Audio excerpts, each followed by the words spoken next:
100 jours se sont écoulés depuis que Madame Bouygues a pris la tête de la DRFJ. Elle a voulu s'auto-évaluer, mais pas que. Elle tient aussi à faire le point sur cette institution qu'elle a su transformer en un véritable moteur d'innovation, de digitalisation et d'inclusion financière. 100 jours, c'est beaucoup, mais c'est vraiment pas grand-chose, hein. Surtout quand on regarde pour des entités comme la DER, avec tout ce qu'il y a à faire, les attentes qui sont aujourd'hui ressenties auprès des jeunes et des femmes. Beaucoup de choses ont été faites les années passées et vraiment aujourd'hui, dès son arrivée, elle s'est vraiment inscrite dans une démarche vraiment de consolidation, d'accélération, de diversification vraiment de tout ce que nous faisions jusque-là.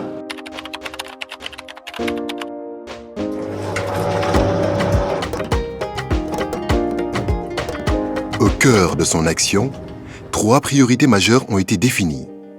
Renforcer la digitalisation, l'accès au financement pour les jeunes et les femmes, développer les formations et le mentorat, mais surtout faire du slogan « Avec vous, où que vous soyez ». Une réalité avec une innovation majeure sur la territorialisation. Ces défis, Madame la déléguée de la DRFJ veut les réaliser avec une équipe productive au sein d'une institution basée sur des valeurs familiales. Nous avons à la DER démarré par des enrôlements qui se faisaient par papier, avec toutes les limites que ça a. Nous sommes passés par des enrôlements qui se faisaient à travers des plateformes digitales. Cela était très bien parce que ça permettait d'être accessible, mais surtout à une certaine frange de la population. Nous sommes allés vers une présence au niveau des pôles emploi et entrepreneuriat. Cela nous a encore permis d'élargir et d'atteindre beaucoup plus nos cibles. Cette nouvelle approche, visant à cibler et démarcher les cibles pour l'effectivité d'un enrôlement numérique, menée par Madame Bouygues, a permis la simplification et la sécurisation de projets de milliers de jeunes et des femmes, pouvant ainsi bénéficier d'un accès complet aux services de la DRFJ. Aujourd'hui, en termes de chiffres, on a mis 48 milliards sur le nanocrédit. Les innovations dans le financement par nanocrédit ont permis de soutenir une économie inclusive, touchant les secteurs les plus vulnérables. Par la dimension pour moi du nanocrédit, qu'au-delà de juste être un produit financier pour accompagner les femmes et les jeunes avec des montants très petits allant de 50 000 jusqu'à 500 000 de la manière la plus facile parce que le processus est entièrement digitalisé, moi je considère que c'est un produit qui change des vies tout simplement.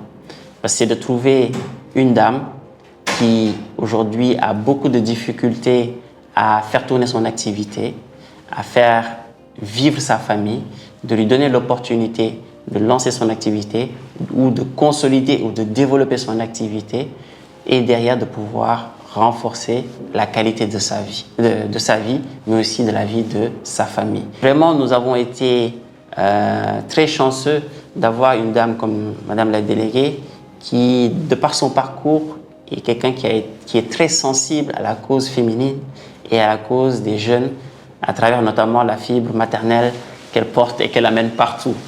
Bien une chance d'avoir madame et maman comme déléguée, saisissez l'opportunité pour cette jeunesse.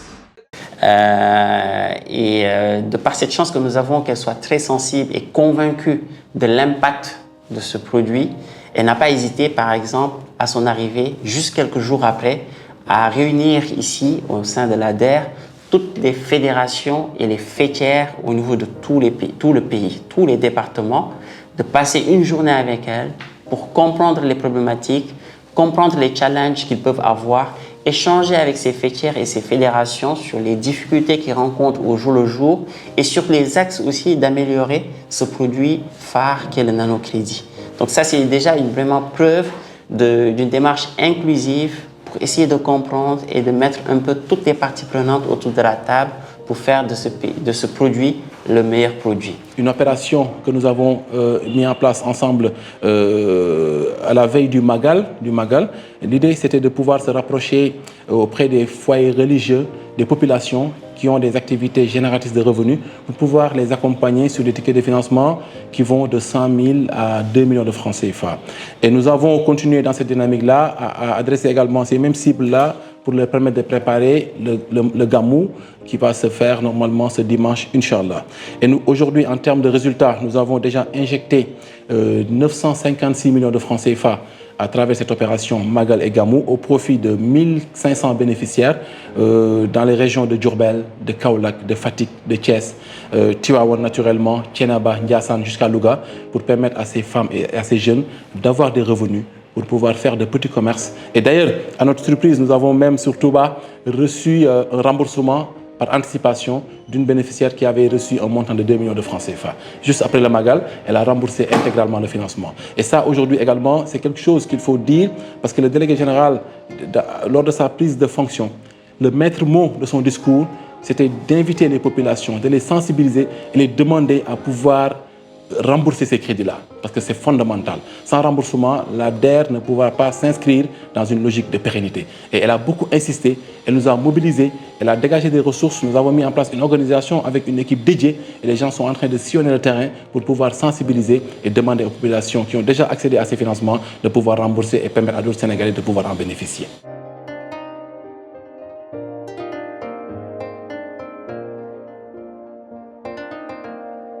Alors, le nanocrédit était déjà là, mais c'est surtout une prise en main du nanocrédit qu'elle a faite à son arrivée, de par l'importance que ça a, pour vraiment remettre autour de la table assez rapidement toutes les parties prenantes autour de ce produit, pour réfléchir à comment améliorer ce produit, comment rendre ce produit plus durable, comment rendre ce produit plus accessible et faire en sorte que vraiment, notamment les soucis de recouvrement que nous avons aujourd'hui sur ce produit, qu'on puisse vraiment les régler pour que tout le monde puisse payer son crédit pour permettre à d'autres de pouvoir y avoir accès et de manière très équitable à travers tout le territoire national.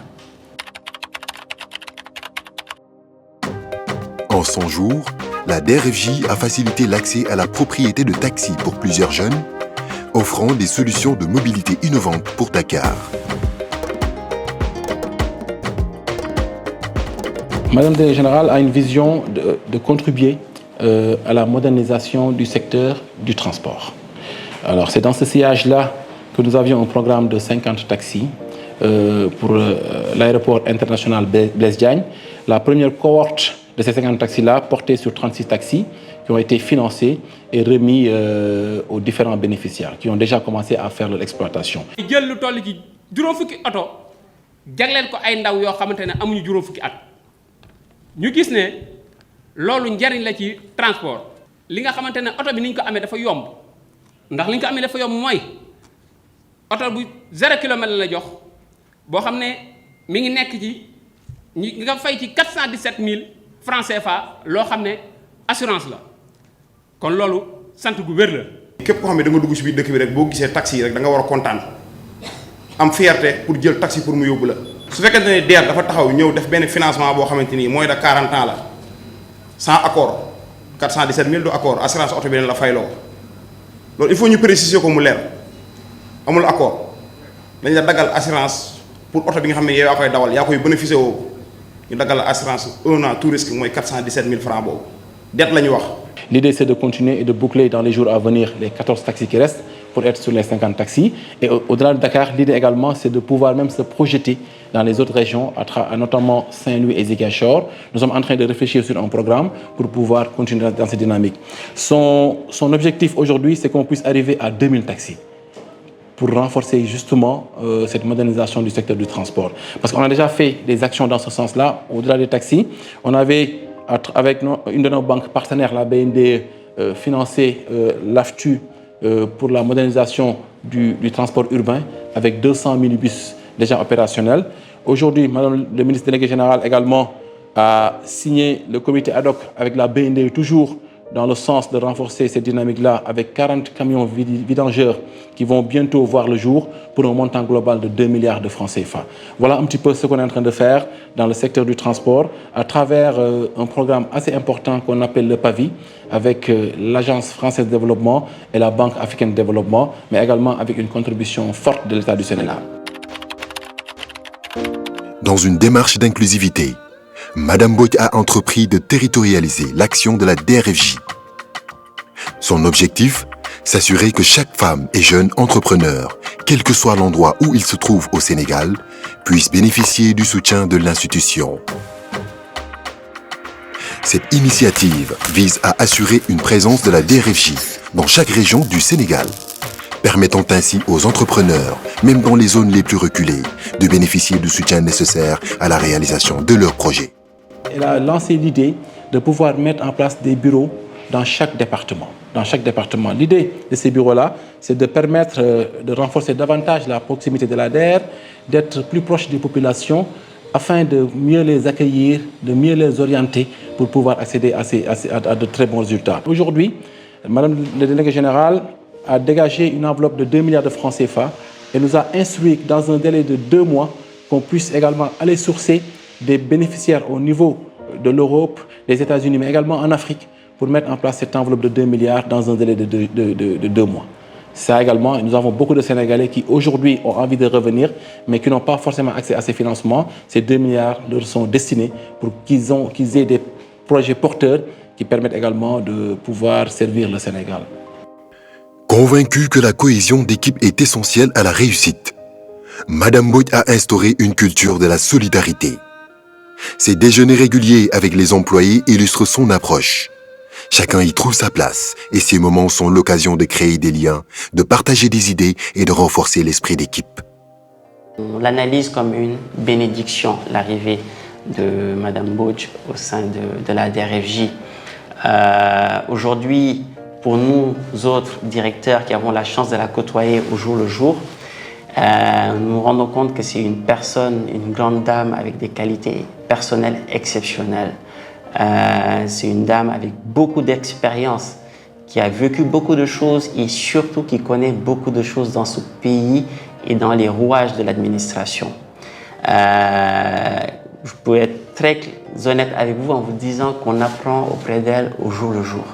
Et vraiment, c'est une chance pour nous, en tant que DER, mais aussi dans ces périodes d'incertitude, d'avoir une telle dame de poigne, avec un tel leadership, avec une telle connaissance vraiment de l'administration et surtout un rayonnement aujourd'hui qu'elle arrive à donner à la DER au niveau national, mais aussi au niveau international.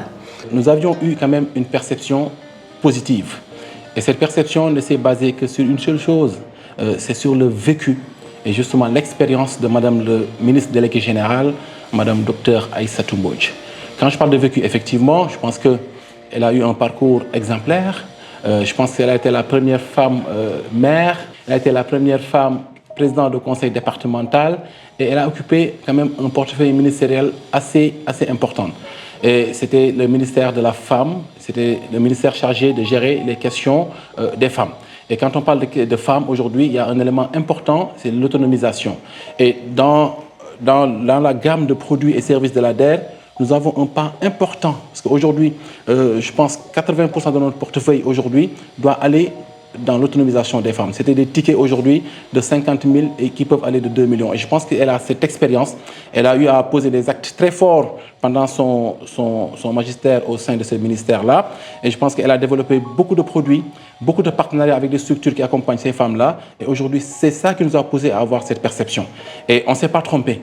Parce que quand elle est venue avec son dynamisme et son engagement, la première chose, parce que le nerf de la guerre aujourd'hui à la DER, c'est de capter des ressources. Et elle nous a beaucoup aidé aujourd'hui avec les hautes autorités à mobiliser des ressources qui nous permettent de pouvoir satisfaire la forte demande à laquelle nous faisons face. D'allouer un crédit de 30 millions d'euros à la banque agricole. J'ai demandé à Madame la directrice qu'une partie de ces crédits vont être réalloués à la DER pour qu'ils nous répondent.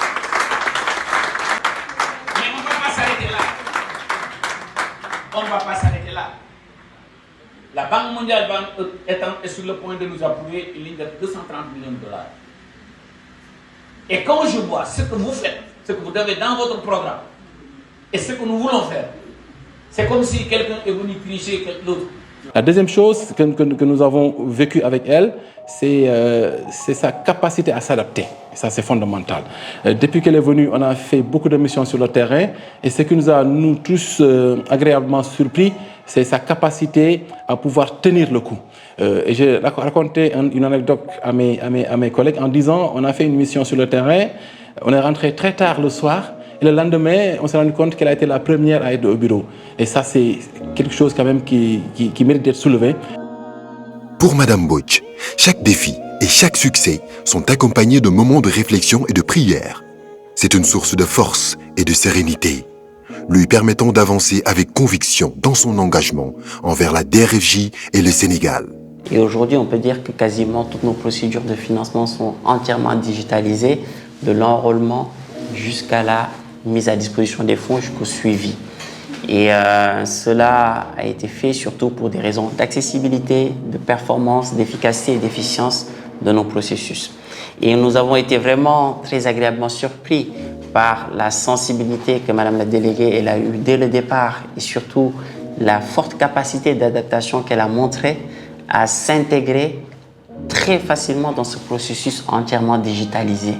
Au-delà de ça, nous avons mis en œuvre récemment, toujours dans les 100 jours, une convention avec les bureaux de mise à niveau portant sur 200 millions de francs CFA, destinée à 100 entreprises en termes de renforcement de leur volet marketing à travers des images de marque, etc., pour leur permettre d'avoir des débouchés et d'avoir plus de compétitivité avec des structures concurrentes.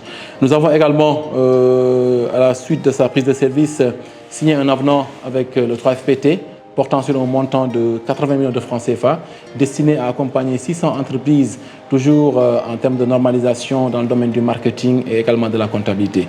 Ça également, je pense que c'est des choses qu'on doit vulgariser. En 100 jours, Madame Mbodj a fait de la DER/FJ une institution plus moderne, plus humaine et plus performante. À travers ses actions, elle a non seulement transformé l'approche de l'entrepreneuriat au Sénégal, mais aussi créé une véritable famille au sein de la DER/FJ.